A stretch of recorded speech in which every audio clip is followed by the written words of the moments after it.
Hi hello வணக்கம் மக்களே. இது திரைநிலா ஆடியோ நாவல்ஸ் வழங்கும் மலரே உன் மௌனமே நடி நாவல். வாசிப்பது நான் சரண்யா சம்பத். வாங்க கதைக்குள்ள போகலாம். அத்தியாயம் 6. ஜோசோ உடைகளை எடுத்து முடித்துவிட்டு நகைகளை எடுப்பதற்காக நகை கடைக்குள் நுழைந்தான். இங்கே எதுக்கு என்றவளிடம், அவசரத்தில் கல்யாணத்தப்போ மெட்டி வாங்காமல் விட்டுட்டேன், இப்போ வாங்கலாம் வா என்றான். அவள் அமைதியாகவே அவனுடன் சென்றாள். அவனே மெட்டி கொலுசு எல்லாம் வாங்கியவன். ஜனுவுக்கும் கொலுசு வாங்குறியா? அவக்கால் சும்மா இருக்குது பாரு என்றான். என்றவள் ஜனுவுக்கும் பூங்கொடிக்கும் கொலுசு எடுத்தாள்.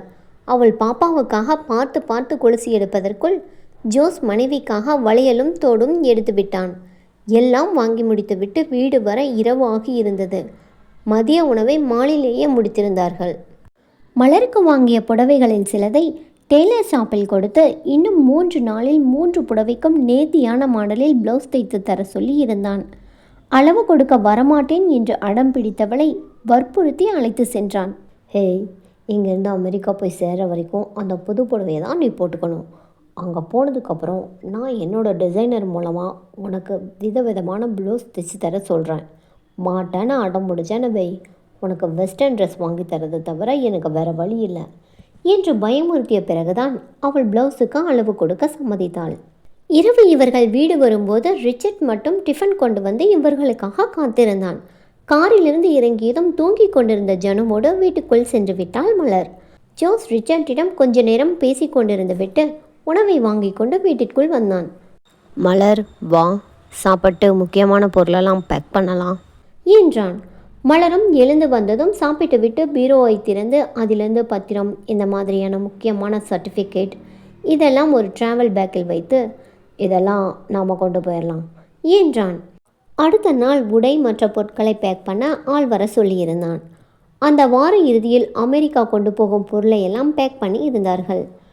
ஜோஸ் மட்டும் அவ்வப்போது வெளியில் சென்று வந்து கொண்டிருந்தான். அன்று விடியற் காலையிலேயே இருந்து மனைவியையும் ஜனுவையும் எழுப்பி ரெடியாக சொன்னான். எங்கே போகிறோம் என்று கேட்டவளிடம், ரெடியாக சொல்கிறேன் என்றான். அவள் தயாராகி குழந்தைக்கும் ரெடி பண்ணி அழைத்து கொண்டு அவனோடு சென்றாள். மயில் கழுத்து நிற ஃபேன்சி புடவையில் புது மஞ்சள் கயிறு மின்ன அழகே உருவாக நின்றிருந்தவளிடம் வந்தவன் அவள் காலில் மெட்டியையும் கொலுசையும் போட்டுவிட்டான்.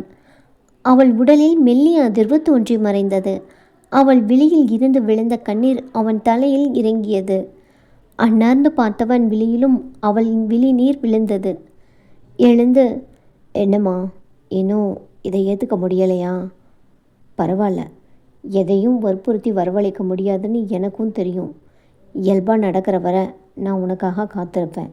நீ எதை நினச்சும் கவலைப்பட வேண்டாம், சரியா என்றான். அவளை அணைத்த ஆறுதல் சொல்ல துடித்த கையை அடக்க பெரும்பாடு பட்டான். அவளுக்கு ஏனோ விக்ரமின் ஞாபகம் வந்து போனது. இவ்வளவு நாள் இந்த நினைவு வரும்போது வேதனையில் துடித்து போவாள். ஆனால் இன்று அவளுக்கு அது பெரிய பாரமாக தோன்றி மனம் கனக்க செய்தது. மனதில் இருப்பவனை மறக்க முடியாமல், தானி கட்டியவனை ஏற்றுக்கொள்ள முடியாமல் தடுமாறி நின்றாள் அந்த பேதை. அன்று மருத்துவமனை கட்டுவதற்காக பூஜை போட்டார்கள். மீடியாக்கள் கூடியிருந்தது. விஐபிகள், அரசியல்வாதிகள், தொழிலதிபர்கள் என்று அங்கே பெரிய கூட்டமே இருந்தது. ஸ்டீஃபனும் ரிச்சர்ட்டும் பிரதீப்பும் தான் எல்லா வேலையையும் பார்த்தார்கள். அந்த கூட்டத்தை பார்த்ததும் மிரண்டு போய் பயத்தில் கால் நடுங்க தன்னை அறியாமல் ஜோஸ் கையை பற்றி கொண்டாள். எனக்கு பயமாக இருக்கு, நான் இங்கேயே இருக்கேன், நீங்கள் போங்க என்றாள். ஜோஸ் புன்னகையுடன் அவள் கையை பிடித்து கொண்டு குழந்தையையும் தூக்கி கொண்டு சென்றான். அவனை பார்த்ததும் எல்லோரும் வணக்கம் வைக்க அதை புன்னகையுடன் ஏற்றுக்கொண்டவன் அனைவரையும் வரவேற்று பேசினான். அவனிடம் வேலை செய்யும் ஆட்கள் குடும்பத்தோடு வந்திருக்க எல்லோரும் வந்து ஜோசிடம் பேசிவிட்டு மலரிடமும் நலம் விசாரித்து சென்றார்கள். ஐயர் பூஜையை ஆரம்பிக்க அழைக்க அங்கே சென்றார்கள். பூஜை முடித்து முதல் செங்கலை ஜோஸ் கையில் கொடுத்து வைக்க சொன்னார் ஐயர். ஜோஸ் மனைவியிடம் கொடுத்து வை என்றதும் அவள் இதயம் ஒரு நிமிடம் நின்று துடித்தது. அத்தனை பேர் பார்க்க கணவன் கையோடு தன் கையையும் சேர்த்து இருவரும் அந்த செங்கல்லை வைத்தார்கள். அங்கே பலத்த கைதட்டல், ஃபோட்டோக்கள் மின்னியது, வாழ்த்துக்கள் பறந்தது. பின் எல்லோருக்கும் உணவு வர சாப்பிட்டு விட்டு ஒவ்வொருவராக கிளம்பினார்கள். அனைவரையும் அனுப்பிவிட்டு மலரும் ஜோஸும் சாப்பிட்டார்கள். மலருக்கு நடந்ததை நம்பவே முடியவில்லை. ஏதோ மாயாஜாலத்தில் சிக்கியது போல இருந்தது. இத்தனை கூட்டத்தில் இத்தனை பேர் இருக்க நான் எப்படி இவனோடு கைகோர்த்து எல்லாம் செய்தேன்? இது நான் தானா? இனி இதையெல்லாம் ஏற்றுக்கொள்ள பழகிக்க வேண்டுமா? இவனிடமிருந்து தப்ப முடியாதா? அப்போ விக்ரம் என்ற கேள்வியல அப்படியே தளர்ந்து போய் அங்கிருந்த சேரில் அமர்ந்தாள். அவள் அப்படி அமர்ந்ததும், மலர் என்னாச்சு என்று கேட்டுக்கொண்டே அருகில் வந்தான் ஜோஸ். எங்கே இருந்தாலும் நம்மளையே பார்த்துக்கிட்டு இருப்பானோ என்று நினைத்து கொண்டவள் ஒன்றுமில்லை என்று தலையாட்டவும், அப்புறம் ஏன் இப்படி உட்காந்துருக்க? இவ்வளவு நேரம் சாப்பிடாததால் மயக்கமாக இருக்கா என்றான். இல்லை, சும்மாதான் கால் வலிச்சது என்று எதையோ சொல்லி சமாளித்து விட்டு தன் நினைவில் மூழ்கி போனாள். ரிச்சர்டிடம் இருந்த ஜனு அவனோடு நன்றாக ஒட்டி கொண்டாள். அவன் மூக்கை பிடித்து இழுப்பதும் காதை இழுப்பதுமாக விளையாடி கொண்டிருந்தாள். அவர்கள் வீடு வர இரவு ஆகியிருந்தது. ஜோஸ் அன்றுதான் மருத்துவமனை கட்ட கான்ட்ராக்ட் சரிபார்த்து அவர்களின் வரைபடத்தில் சில திருத்தங்கள் செய்து என்று மூச்சு முட்டும் அளவிற்கு வேலை இருந்தது. குழந்தையை வைத்துக்கொண்டு அந்த இடத்தையே சுற்றி சுற்றி வந்து கொண்டிருந்தாள் மலர். ஜோஸ் வேலை முடித்து வந்ததும் மனைவியையும் குழந்தையையும் அழைத்து கொண்டு ஹோட்டலுக்கு சென்றவன் சாப்பிட்டு விட்டு வீடு வந்தார்கள். வீட்டிற்கு வந்ததும் குழந்தையை ஜோஸிடமே விட்டுவிட்டு தன் அறைக்கு சென்று கதவை அடித்து கொண்டாள் மலர். அவளுடைய கதறல் ஜோஸிற்கும் கேட்டு முகத்தை இறுக வைத்தது. இப்போ என்ன நடந்துருச்சுன்னு இப்படி அலறா? என் கூட ஜோடியை வந்தது பிடிக்கலையா என்று நினைத்து கொண்டவனுக்கு எரிச்சலாக இருந்தது. இவ மாறவே மாட்டாளா? என் கூட வந்து என் கையை பிடிச்சி செங்கலை வைக்கும்போது எனக்கு எப்படி இருந்துச்சு, எவ்வளவு சந்தோஷம். அவளுக்கு அப்படியெல்லாம் இருக்காதுதான். நான் தானே காதல் பித்து பிடிச்சி அலையிறேன். அவள் தெளிவாக தானே இருக்கா? என்னை புரிஞ்சுக்கவே மாட்டாளா? இப்படி அழ வேண்டிய அவசியம் என்ன வந்துச்சு? அப்படி இவளை என்ன பண்ணன என்று தன் மனதுக்குள் புலம்ப ஆரம்பித்தான். ஜனு கொஞ்ச நேரம் வேடிக்கை பார்த்தவள் அவன் காதை பிடித்து இழுத்து அப்பா அப்பா என்று மெல்ல அழுத்தி சொன்னாள். அதை கேட்டவனுக்கு அப்படி ஒரு சந்தோஷம். தன் குழந்தையை கூப்பிட்ட மாதிரி பூரித்து போனான். அவளை அம்மா என்று அழைப்பதால் விளையாட்டிற்குத்தான் அப்பா என்று சொல்லிக் கொடுத்தான். ஆனால் அதுவே குழந்தையின் வாயில் அப்பா என்று அழைத்ததும் அவன் மகிழ்ச்சிக்கு அளவே இல்லை. முதலில் தன்னை அப்பா என்று அழைத்த அந்த உறவுக்கான அர்த்தத்தை புரிய வைத்தாள் ஜனு. அப்படியே தூக்கி தலைக்கு மேல் சுற்றியவன், உனக்காவது என்னை ஏற்றுக்கணும்னு தோணுச்சே, அது வரைக்கும் சந்தோஷம் என்று முத்தமிட்டு கொஞ்சினான். கொஞ்ச நேரம் குழந்தையோடு விளையாடி கொண்டிருந்து விட்டு போய் மலர் அறை கதவை தட்டினான். என தனியாக விடுங்க என்றால் எரிச்சலுடன். ஒழுங்கா கதவை தரடி. தனியாக விடுறதான் அப்படின்னு உனக்கு உலகத்தில் இல்லாத கஷ்டம் வந்துடுச்சு. இப்போ திறக்க போறியா இல்லையா என்றான் கோபத்துடன். அழுது கண்கள் வீங்க முகமெல்லாம் சிவந்து போய் வந்து கதவை திறந்தாள். அவள் முகத்தை பார்த்ததும் இன்னும் கோபம் அதிகமானது அவனுக்கு. எதுக்கு இப்போ இப்படி வந்து அலற? உனக்கு அப்படி என்ன நடக்கக்கூடாதுன்னு நடந்துருச்சு? உன்னோட வாழ்க்கையில் நடந்தது வருத்தமான, ஏன் நினச்சி கூட பார்க்க முடியாத விஷயந்தான். அது முடிஞ்சு போய் இத்தனை வருஷம் ஆகியும் நீயும் நிம்மதியாக இல்லாமல் எல்லோரோடைய நிம்மதியையும் கெடுப்பியா? உன்னால் பூங்குடி அவள் வாழ்க்கையில் சந்தோஷமாக இருக்க வேண்டிய நேரத்தை எல்லாம் தொலைச்சிக்கிட்டு நிற்கிறா. சிவா பொண்டாட்டியோட அக்காங்கிறதுக்காக எல்லாத்தையும் தாங்கிக்கிட்டு அவனோட சந்தோஷத்தையும் புதைச்சிக்கிட்டு நடப்பணமாக வாழறான். வேற ஒரு ஆளாக இருந்தால் நீ இப்படி பண்ணுறதுக்கு எங்கேயாவது போகட்டுன்னு விட்டுட்டு போயிருப்பான். அவனாக இருக்க போய் உனக்கு பார்த்து பார்த்து செய்கிறான். உன் மனசு கஷ்டப்படக்கூடாதுன்னு அவங்க சந்தோஷத்தை தொலைச்சிட்டு நிற்கிறாங்க. இப்படி சுற்றி இருக்கிற எல்லாரையும் நிம்மதி இல்லாமல் பண்ணி என்னத்தை சாதிக்க போகிற? பூங்குடி முகத்தை பாரு. கல்யாணமாகியும் அவளால் புருஷனோட சந்தோஷமாக வாழ முடியுதா? ஏதோ கடமைக்குன்னு வாழறா. இங்கே வந்த கொஞ்ச நாளில் என்னால் இதெல்லாம் புரிஞ்சுக்க முடிஞ்சுதே. கூடவே இருந்த உன்னால் இதை புரிஞ்சுக்க முடியலையா? இனிமேலையாவது அவங்க நிம்மதியாக வாழட்டும். அவங்க வாழ்க்கையில் குறுக்க நிற்காமல் நீயும் சந்தோஷமாக வாழப்பாரு. அப்போ தான் அவளுக்கும் நிம்மதியாக இருக்கும் என்றான். அவன் பேசி முடிக்கும் வரை உறைந்து நின்றவள், எல்லாம் என்னால் தான். விக்ரமோட என்னையும் வெட்டி போட்டிருந்தா நான் இப்படியெல்லாம் கஷ்டப்பட்டிருக்க மாட்டேன் என்றது தான் தாமதம். ஜோஸ் குழந்தையை கொண்டு போய் ஹாலில் விட்டுவிட்டு பொம்மையை கொடுத்து விட்டு வந்தவன் கதவை தாளிட்டு விட்டு அவளை ஓங்கி ஒரு அறை விட்டான். அவள் கன்னத்தை பிடித்து கொண்டு அதிர்ச்சியாக நிற்க இன்னொரு கன்னத்திலும் அறைந்தவன், நீ எல்லாம் மனுஷி அடி. குழந்தைக்கு சொல்கிற மாதிரி சொல்லிட்டு இருக்க, அதை புரிஞ்சுக்காம செத்து போயிருக்கணும்னு சொல்கிற. இனி விக்ரமுங்கிற பேர் என் காதலை விழுந்துச்சு, அவ்வளவுதான், தொலைச்சி போடுவேன், ஜாக்கிரதை. போனா போகுது விட்டு பிடிப்போன்னு இருந்தா ரொம்ப தான் பண்ணுற. இனி ஏதாவது பேசிப்பாரு, பல்ல தட்டிடுறேன்.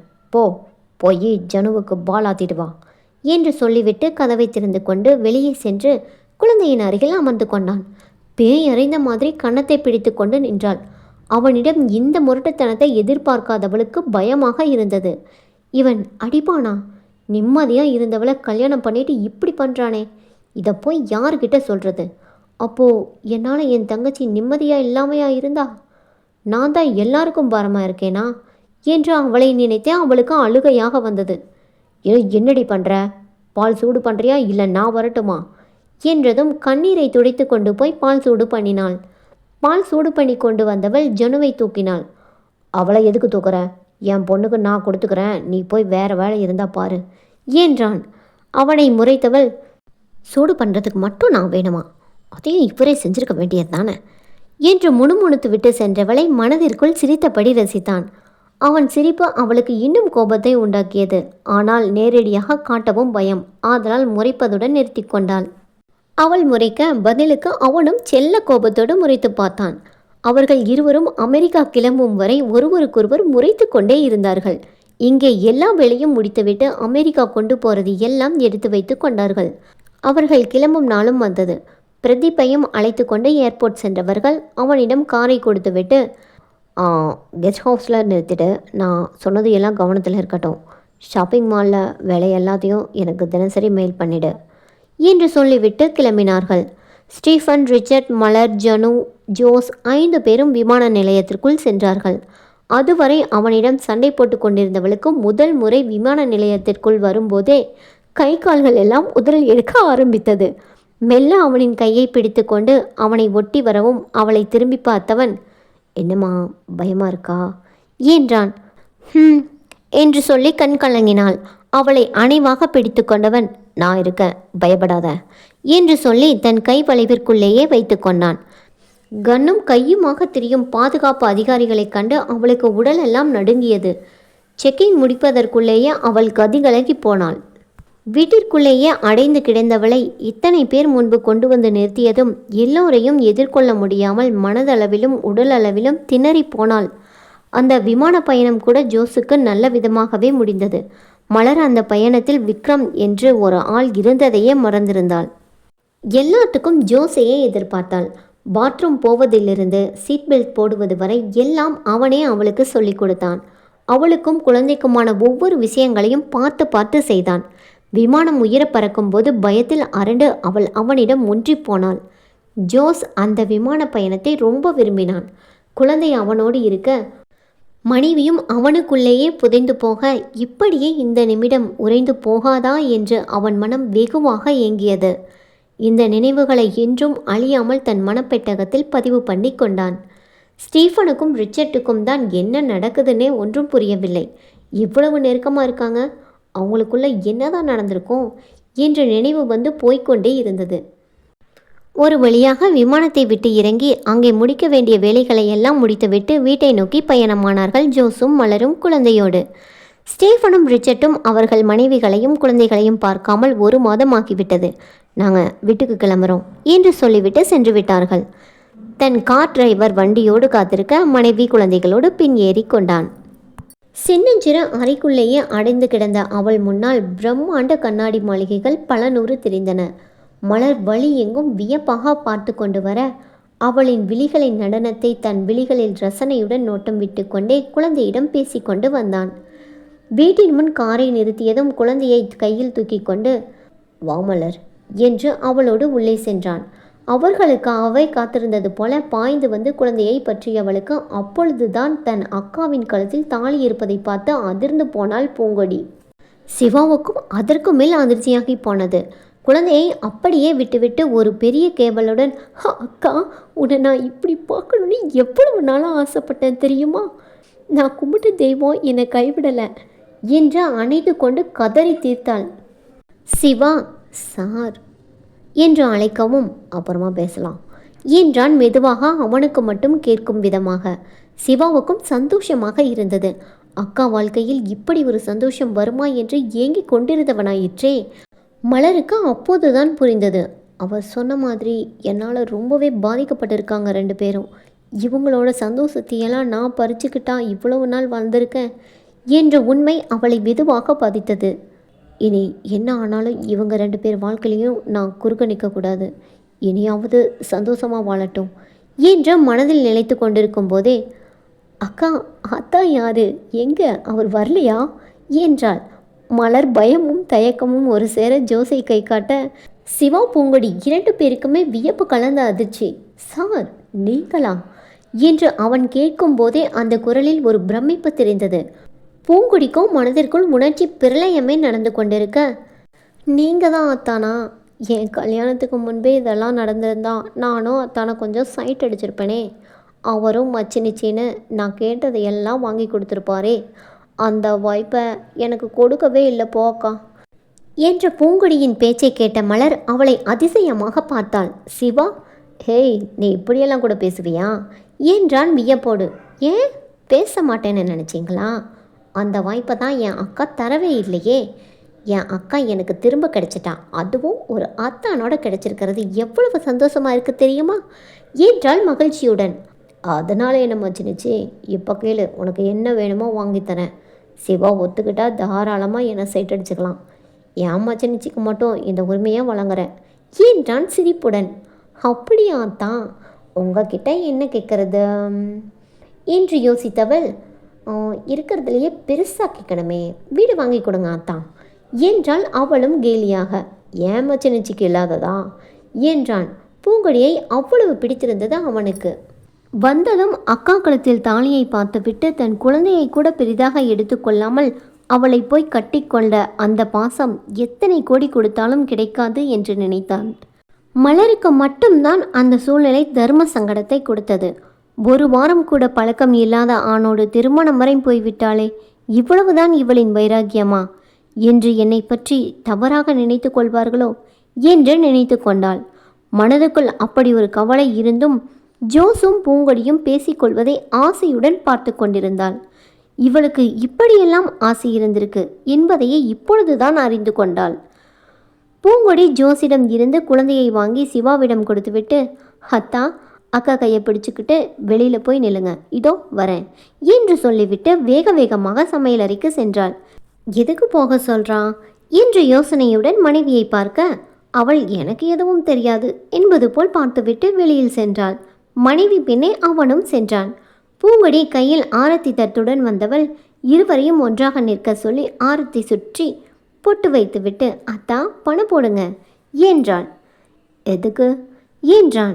ஆரத்தி சுத்தினா பணம் போடணும், உங்களுக்கு தெரியாதுன்னா அக்காவை கேட்டு பாருங்க என்றாள்.